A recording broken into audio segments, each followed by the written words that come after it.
Hey, I'd like to welcome you to another episode of Mission Matters.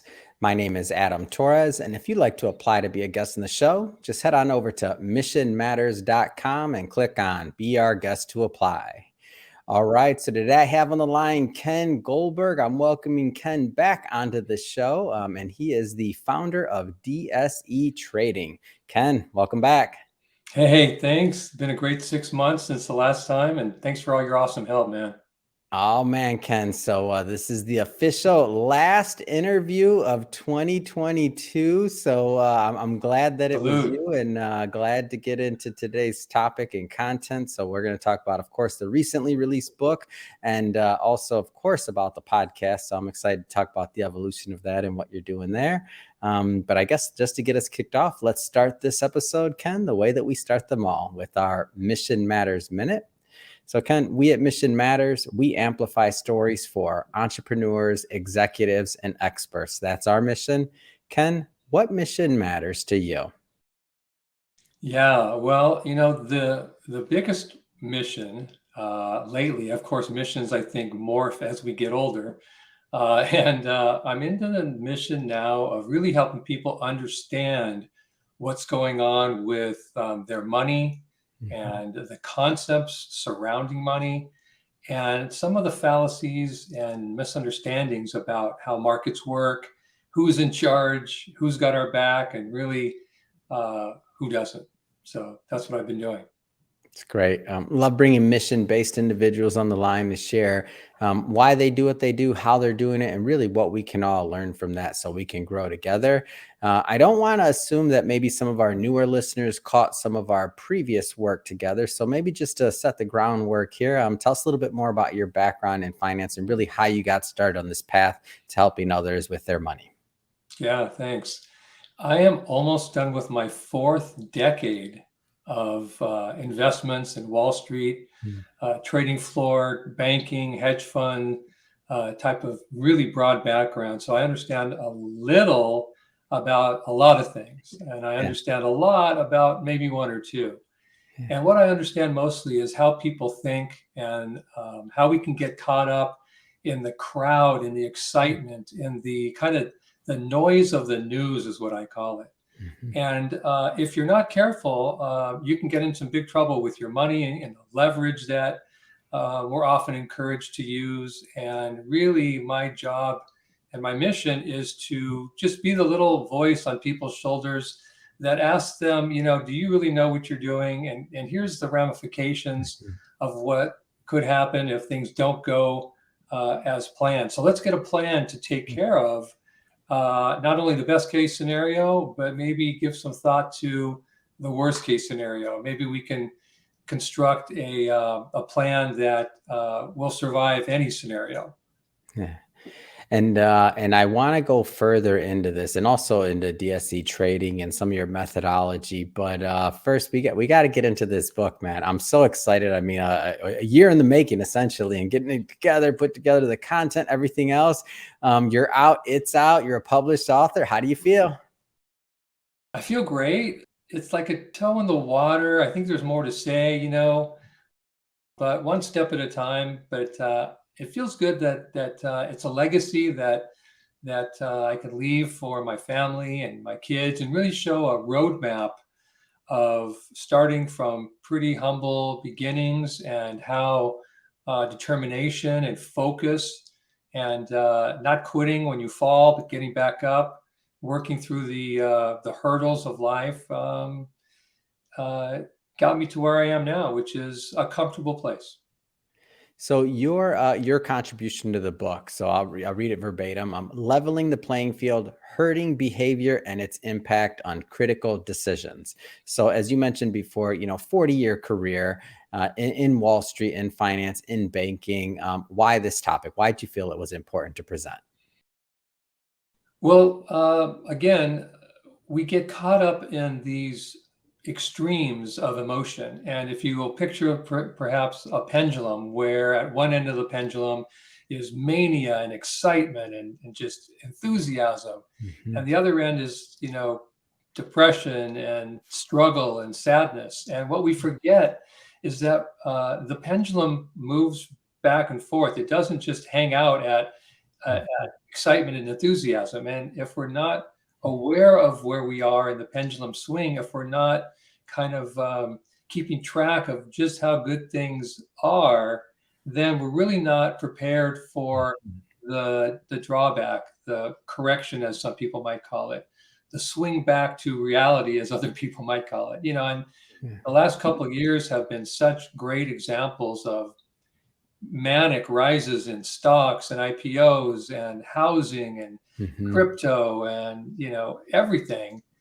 And we're a year into this thing called bear market, and there's just devastation. There's 60, 70, 80% declines in stocks and Bitcoin, and housing is rolling over all over the world. And a year ago, I remember locking in refi on my house, and I got a 2.25% 15-year mortgage.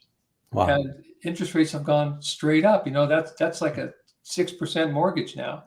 And it's a great lesson, although it happened very quickly, but I think that's a good thing, about how fast things can change. And so our herding behavior, how we get caught up in it, really can set us back a long way in our financial life and our lifestyle, in our comfort zones. And I think it's so important that people really take the time to study not only the good, but also the less good. And so, well, I know most people aren't going to do that because it's work. Yeah. So I've spent, my career really studying the past 300 years of market data, going back before the New York Stock Exchange, using British stock prices and these patterns of human behavior when we act in a herd, in a crowd, when we act together like we do in the markets.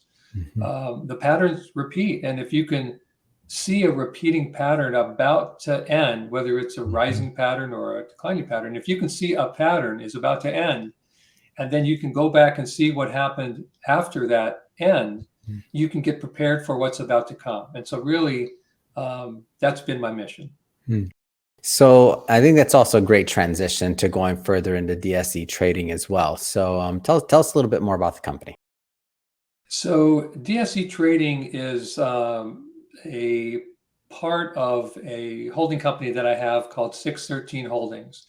DSE is the portion of my business that deals with stock market and various markets analysis and forecasting. And DSE is actually this group of indicators put together in some algorithms that go ahead and search history for repeating patterns. And then we're able to probability rank what should come next. So we can say, well, there's 3 different options. They should, this is really the strongest one. This is the middle one. And this one could happen. Kind of like, good, medium, and bad, the scenarios. Yeah. And so what I do now is I consult to investors, I consult to funds, I consult to attorneys and business people who are planning, a 3 to 5 year business plan, so that they don't get caught stuck in a trend that's about to end. So whether it's and I don't want to say that everybody falls into this category. So obviously, if somebody's watching this and you're looking for individual financial advice, you'd want to talk to Ken offline or to your financial advisor or someone else. But generally speaking, Ken, why do people have so much trouble, making and keeping money in the market? Whether it's real estate, I mean now crypto, like regardless of the asset class, why do people have so much trouble doing this?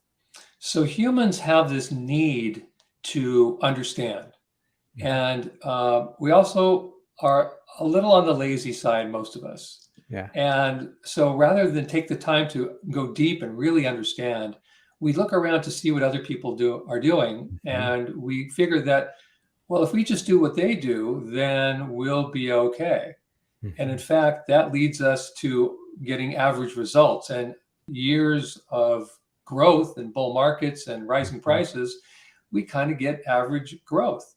And in years of recession and contraction, then we can get average loss. And unfortunately, because we tend to be greedy as a group, as things are working for us, for instance, as markets move up, we tend to get away from the high quality things, stocks and companies, and we tend to move towards lower quality companies. And that's when things really get bad, because when the trend turns, of course, the weakest companies get hit the hardest, their earnings go away the quickest, and we lose the most money doing that. What data really shows is that humans use this thing called straight line thinking. In other words, we take the most recent past and we project it to infinity. So for instance, up until a year ago, end of 2021, we've been in this fantastic bull market in housing and crypto and stocks, etc., for years. And so we get caught in this tornado of emotion and thinking that that's going to just last forever. And so we end up borrowing money from our house and going into the market. We take margin loans and going into the market. And now we're not only projecting into the future, but we're borrowing money that we don't have. We're borrowing other people's money to do that. And that straight line thinking, this linear thinking, gets us into big trouble. So you mentioned, some of the research you've done. 300 years you're going back. You're also 40 years, experience. How do you know, or how do your models predict or know when we're heading towards turning points? Like, how do you have confidence in this? Yeah, that's a great question. Sometimes it's really hard to pay attention to the model. The model doesn't have emotion, and it doesn't have this amazing human process that we go through called coping mechanisms, where we rationalize and justify and deny and all these things that we apply to most parts of our life. So the model just says, hey, things are overvalued, and this is a time where we need to be careful.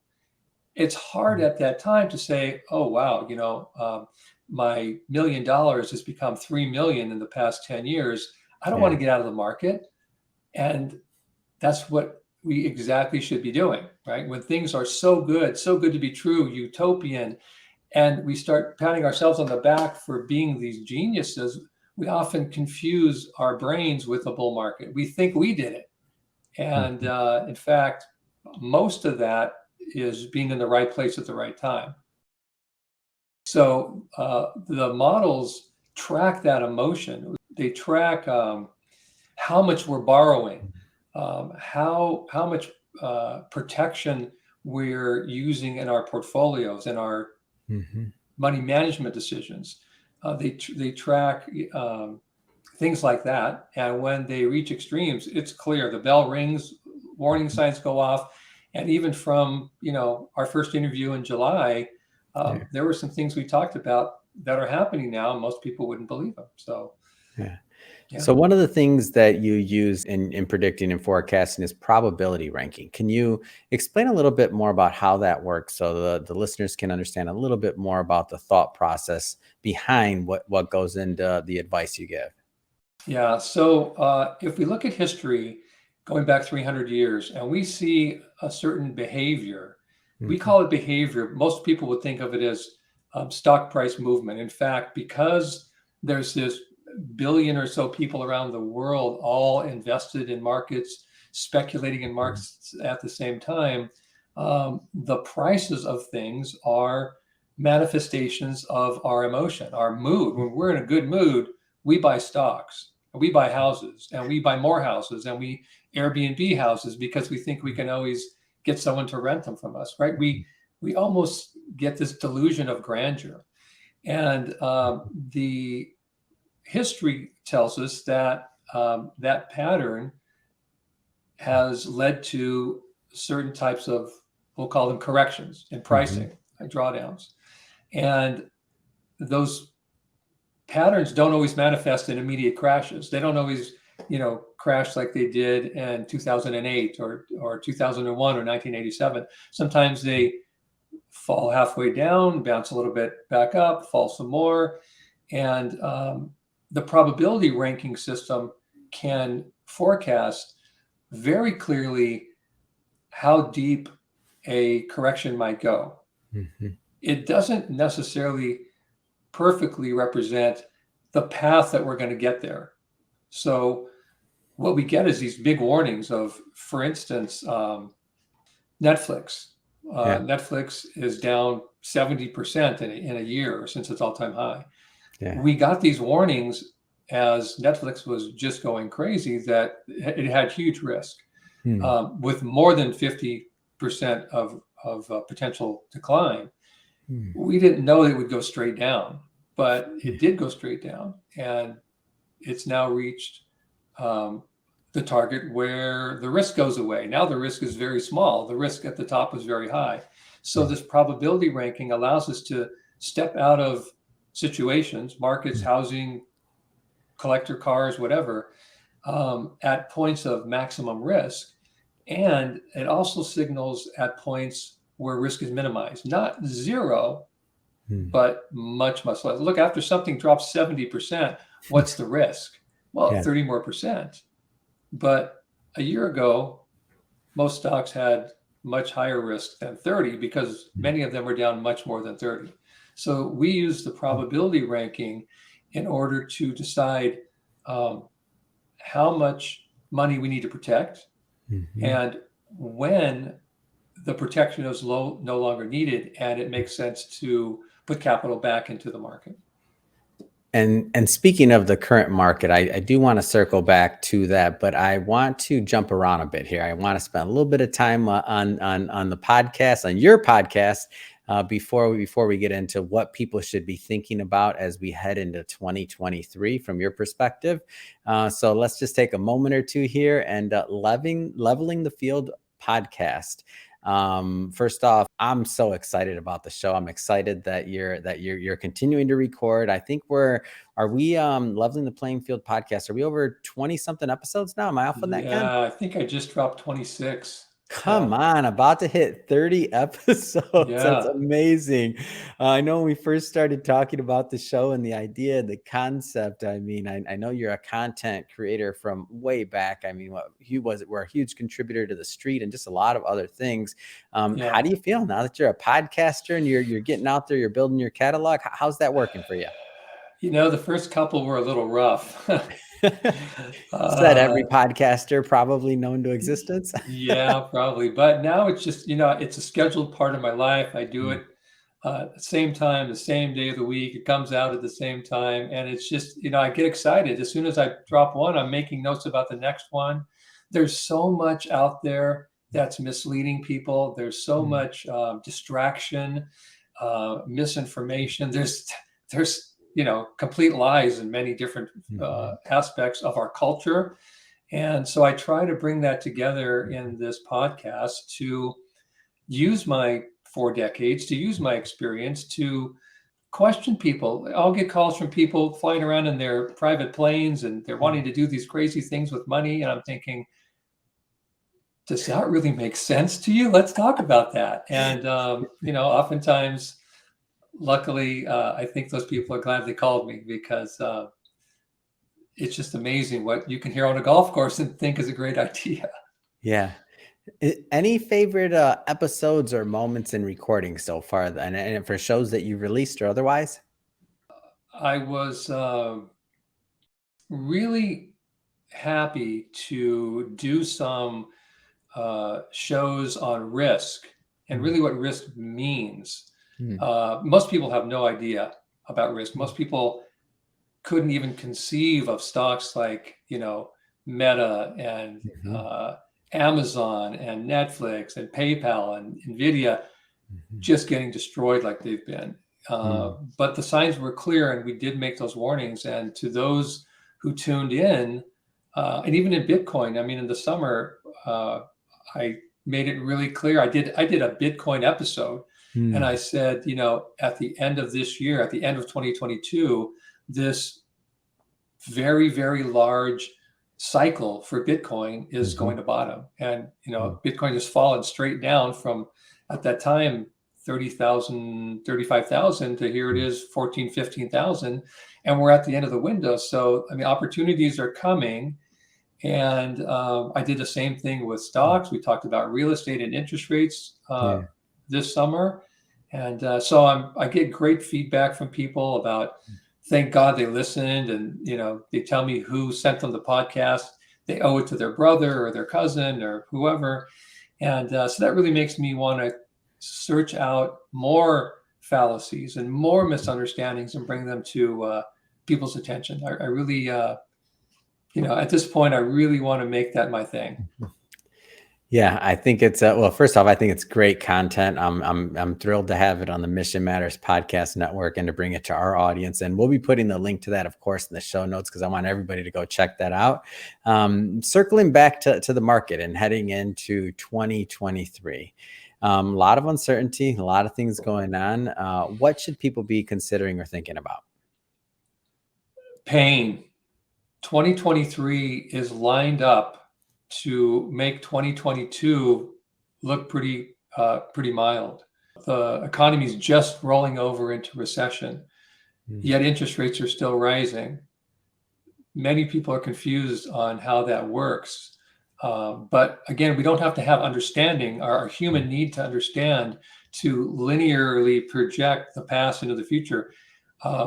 We kind of need to see the writing on the wall, and there's just rarely been a 1-year recession. They typically last 2.3 years. So that means we're, probably almost 2 years from the end of a recession. The good news is stock markets typically bottom before the end of a recession. So maybe 15 to 18 months from now, we should see a very good stock market bottom, maybe the end of 2023, the early part of 2024. So that's something to look forward to. But what people don't understand is how much risk there is now and how much damage is yet to happen. The latter years of a recession, the second half of a recession is where it really hits the fan, if you know that saying. So caution, don't jump in too soon. I think most of us have learned in the past year that buying the dip just because the stock's down 20% means nothing if it goes down 50%, 60, 70, and 80, because you get buried. If you do that on margin, you owe people money that's underwater. So patience, I think, is a great buzzword for 2023. Planning, maybe some honesty, maybe some time in front of the mirror, looking at yourself and asking yourself, have I been the best steward of my money? Could I have done better? And do I need help? It's really hard for most of us to ask for help, but there are some really good people out there. And if you've experienced, as a matter of fact, Morgan Stanley last month put out a note saying that the average U.S. portfolio, the average investor in the United States is down 43% in their portfolio. That's a horrible number. Yeah. A 40% decline needs an 80% gain to break even, or almost 80%. So we almost have to ask ourselves, are our financial advisors the best thing for my money? And do I need another one? Or do I need someone to advise me on my advisors? So it's going to be a good year to take inventory. It's going to be a tough year. Don't get me wrong. I'm mostly in cash, and I've got a plan on what to do with that cash. I'm waiting to get in. I've been waiting for a year since we got our big signals, and I can't wait to get in, but I think it's going to be at lower prices. And so working with DSE Trading, how do people engage in with your service, and really, and how do you work with individuals? Is it coaching one-on-one? Is it group format? Like, give us a flavor for how people actually get advice. Yeah, so at the very simplest level, we put out two 45-minute videos a week, which are general market information with some targets on price on various asset classes, stocks, bonds, interest rates, housing, crypto, what have you. Not really crypto, but Bitcoin, oil, gold, whatever, commodities. And that's a good general way to be involved, get an idea of what we're doing. For those that are more active, that really want more individual coaching, then you want to get on the phone with us and set up some sessions where we could get into detail on what you have, what the problem is, what to get rid of, Mhm. cut off the finger to save the arm, cut off the arm Mm. to save the life, type of thing. And we're very excited, actually, about to launch a new service, which is much more global. It's going to be called DSE Advisors. Mm. So instead of more stock by stock advice, it's really more of a portfolio Mm. perspective. So the Mhm. bigger picture, and we're very excited about that. Oh, that is exciting. I can't wait to hear more about that and how that unfolds. Well, Ken, I just have to say, it's been great having you on the show. Last episode of the year, going into 2023. You mentioned the DSC advisors coming up. Have to ask, what's next overall? What's on the horizon for yourself and DSC trading? Yeah. Well, I'm probably going to be doing more speaking, more traveling this year. I'm going to try and step away from the office and the computers. People coming on board to do the back end for me. Yeah. That's I want to get out more, and it's a good way for me to really get the pulse of this crowd behavior, this herding mentality, Mhm. and I think that will help me not only for my own portfolio, but it'll help my clients as I get them ready for the next bull market, which is coming. Yeah. Right, this is a bear market; it's not done, but after it's done, amazing stuff's coming with the next move. So we want to be ready. We want to Mhm. maintain capital. We want to survive the bear market, and then we want to get ready to go. It's going to be big. It's awesome. If somebody wants to connect and follow up and learn more, what's the best way for them to do that? You can email us at ken@dsetrading.com. Mhm. You can email us at info@dseadvisors.com. Mhm. And you can go to the website, dsetrading.com. Mhm. And we're here. Awesome. We're happy to help. Perfect. And we'll put those websites in or the website into the show notes so that our audience can go check it out. And speaking of the audience, as always, thank you for tuning in. If this is your first time with us and engaging on a Mission Matters episode or the platform overall, we're all about bringing on business owners, entrepreneurs, and executives and having them share their mission, the reason behind their mission, what they're doing in the market, and really what we can all learn and gain from that so we grow together. Whole point here of the show and what we do is we want to all grow together. If that's the type of content or information that sounds interesting or fun or exciting to you, hit that subscribe button because we have many more mission-based individuals coming up on the line and we don't want you to miss a thing. And Ken, thanks as always for coming on the show. And I guess we should say early Happy New Year. We're a couple days away. Happy New Year. Thanks for having me again.